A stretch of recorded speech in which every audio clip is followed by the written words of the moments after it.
Orang tua pernah berkata, takkan hilang Melayu di dunia. Kebangkitan bangsa Melayu sinonim dengan perjuangan bersenjata. Namun, pernahkah kita terfikir akan kebangkitan bangsa Melayu di dalam bidang pernegaraan?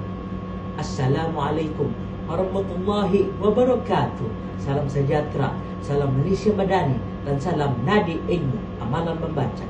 Memperkenalkan diri saya, Nadi bin Masnu, pelajar tingkatan 4 Sekolah Menengah Kebangsaan Gadong yang berkod XII 6011.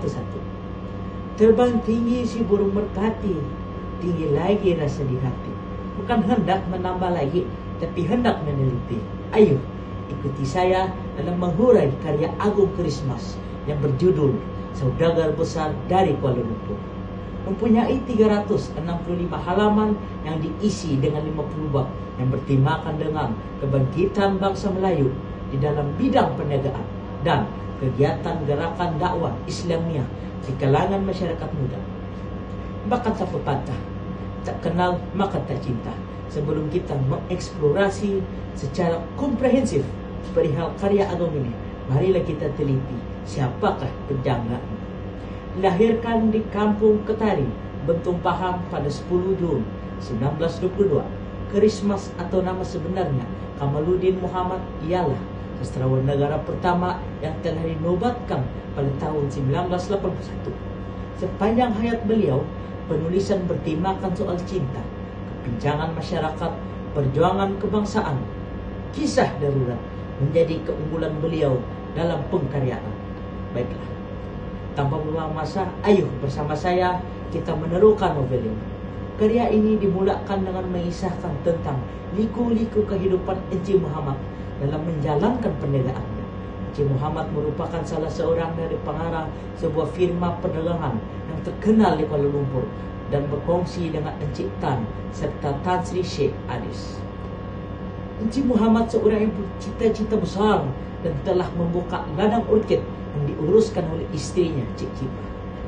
Beliau merancang untuk membuka sebuah kawasan penumbuhan di Lembah Tualang.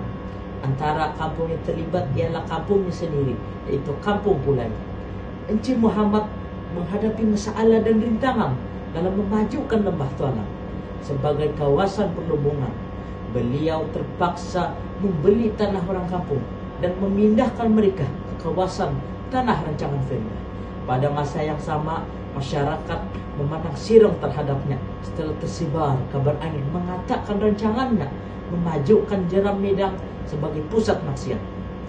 Rahim, anak kepada Encik Muhammad yang belajar di luar negara, turut menentang cadangan bapaknya dan menganggap bapaknya sebagai pemeras, tamak dan zalim. Bagi mendapat sokongan anaknya, Encik Muhammad coba merapatkan Mahani, anak Tan Sri Sheikh Aris, dan akhirnya mereka pun bernikah. Encik Muhammad Yusuf, wakil rakyat Lembah Tualang, telah membantu Encik Muhammad menyelesaikan masalah penempatan penduduk Kampung Pulai ke tanah rancangan Felda. Namun, masalah Encik Muhammad masih belum selesai apabila rancangannya turut diganggu oleh Lebay Ma'ruf, salah seorang penduduk di Kampung Pulai.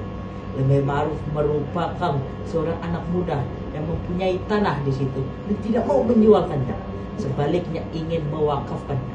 Dan akhirnya Rahim berjaya memujuk ayahnya supaya bersetuju dengan cadangan Lebay Ma'ruf, dan sebagai pertukaran Rahim bersetuju menjadi pengurus syarikat penumbuhan ayahnya. Menerusi novel ini, kita dapat menghayati nilai patriotisme dan nilai kesederhanaan dengan khusyuk. Usaha dalam memajukan negara haruslah bersandarkan asas keagamaan, kenegaraan yang kuat supaya arah kemajuan yang hendak dicapai tidak menghancurkan bangsa dan agama. Begitu juga dalam mencari kekayaan, kesederhanaan mestilah menjadi tonggak utama dalam mencari kekayaan. Bagi mengelakkan diri kita dikuasai hawa nafsu yang akan membuatkan kita bertindak di luar kawalan sehingga menyusahkan orang lain. Berkata pepatah, sikit-sikit lama-lama jadi bukit. Tuntasnya, novel ini mengajar kita untuk sentiasa bersikap sederhana dan dalam mencari harta dan patriotik di dalam mengambil keputusan agar identiti bangsa, agama tidak ditelan zaman. Cuma pada pendapat saya buku ini haruslah menambah visual gambar supaya pembaca dapat menghayati novel ini. Semoga apa yang ada dalam novel ini dapat menginspirasikan kita semua. Sekian daripada saya. Wabillahi taufiq wal hidayah. Assalamualaikum warahmatullahi wabarakatuh.